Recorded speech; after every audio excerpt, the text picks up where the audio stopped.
সত্যিই কি দেশের আকাশপথে বড় কোনো পরিবর্তন আসছে? দেশীয় এয়ারলাইন্স কি বিদেশি কোম্পানিগুলোর সঙ্গে শক্তভাবে প্রতিযোগিতা করতে পারবে? আর সাধারণ যাত্রীর জন্য এতে লাভটা কি? আপনি যখন বিদেশে যাওয়ার জন্য প্লেনের টিকিট কাটেন, তখন সেই টাকার বড় একটা অংশ আসলে কার পকেটে যায়? বাংলাদেশের নাকি বিদেশি এয়ারলাইন্সের? বছরের পর বছর ধরে আমাদের আকাশপথের বড় বাজারটা নিয়ন্ত্রণ করছে বিদেশি বিমান সংস্থাগুলো। অনেক রুটে তাদের উপর নির্ভর করা ছাড়া যেন আর কোনো উপায়ই ছিল না। কিন্তু এখন সেই চিত্র বদলানোর কথা বলা হচ্ছে। নতুন বিমান, নতুন টার্মিনাল আর বড় বড় বিনিয়োগ সব মিলিয়ে বাংলাদেশের এভিয়েশন খাতে শুরু হচ্ছে এক নতুন অধ্যায়। বাংলাদেশের আন্তর্জাতিক বিমান পরিবহন বাজার দীর্ঘদিন ধরে দ্রুত বেড়েছে, কিন্তু এই বাজারের বড় অংশে সেবা দিয়েছে বিদেশি এয়ারলাইন্স।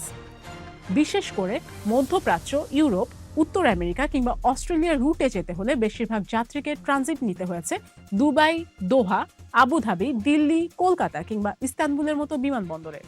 এর ফলে শুধু সময়ই বেশি লাগেনি, অনেক ক্ষেত্রেই ভাড়া বেড়েছে এবং যাত্রীদের অতিরিক্ত ঝামেলাও পোহাতে হয়েছে।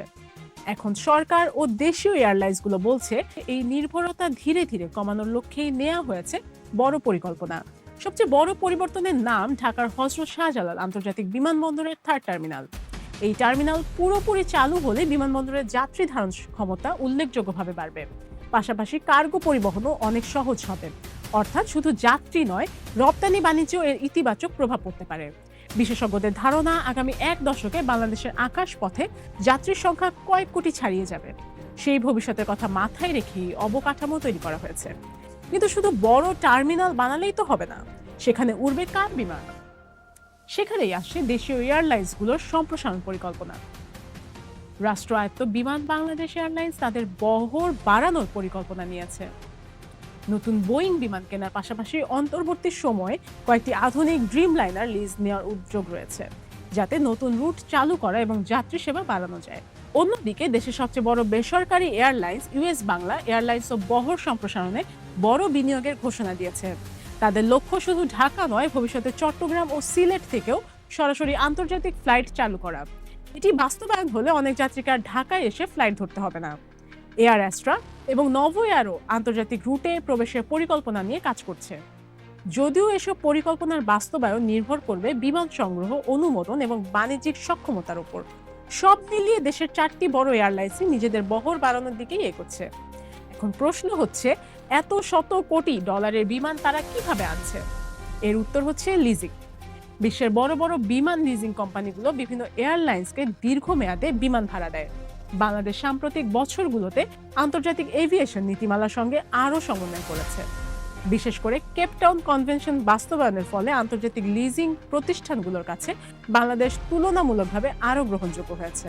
ফলে দেশীয় এয়ারলাইন্সগুলোর জন্য বিমান লিজ নেওয়া আগের তুলনায় সহজ হওয়ার সম্ভাবনা তৈরি হয়েছে। এখন আসি সবচেয়ে গুরুত্বপূর্ণ প্রশ্নে, এই পুরো পরিবর্তনের লাভটা সাধারণ মানুষ কি পাবে? যদি দেশীয় এয়ারলাইন্সগুলো সত্যিই বেশি আন্তর্জাতিক রুট চালু করতে পারে, তাহলে বিদেশে যেতে ট্রানজিটের ঝামেলা কমতে পারে। একাধিক কোম্পানির মধ্যে প্রতিযোগিতা বাড়লে ভাড়াও তুলনামূলক কমার সুযোগ তৈরি হতে পারে। চট্টগ্রাম বা সিলেটের যাত্রীরা সরাসরি আন্তর্জাতিক ফ্লাইটের সুবিধা পেতে পারে। আর কার্গো পরিবহন বাড়লে দেশের রপ্তানি ব্যবসাও লাভবান হতে পারে। তবে এখানে একটা গুরুত্বপূর্ণ বিষয় মনে রাখা দরকার, এখন যেসব পরিকল্পনার কথা বলা হচ্ছে তার অনেকগুলোই এখনো বাস্তবায়নের পথে। নতুন বিমান ডেলিভারি, আন্তর্জাতিক রুটের অনুমোদন, বাজারের চাহিদা এবং বৈশ্বিক অর্থনৈতিক পরিস্থিতির ওপর এসবের সাফল্য অনেকটাই নির্ভর করবে। অর্থাৎ এগুলোর সম্ভাবনার দরজা খুলছে, কিন্তু সবকিছু বাস্তবে কতটা সফল হবে সেটি সময়ই বলে দেবে।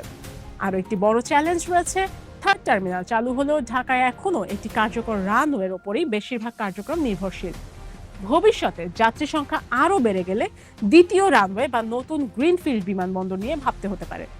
বিশেষজ্ঞরাও বলছেন, শুধু বিমান বাড়ালেই হবে না, দক্ষ জনবল, নিরাপত্তা, সময়মতো ফ্লাইট পরিচালনা এবং আন্তর্জাতিক মানের সেবাও নিশ্চিত করতে হবে। সবশেষে একটা কথাই বলা যায়, বাংলাদেশের এভিয়েশন খাত এখন একটি গুরুত্বপূর্ণ মোড়ে দাঁড়িয়ে।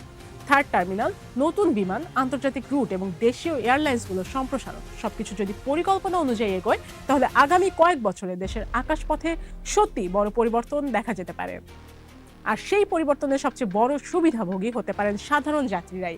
এখন দেখার বিষয় একটাই, এই বড় পরিকল্পনাগুলো কাগজের পাতায় সীমাবদ্ধ থাকে নাকি সত্যিই বাংলাদেশের আকাশে এক নতুন যুগের সূচনা করে। আফরিন প্রিয়া, টাইমস 24।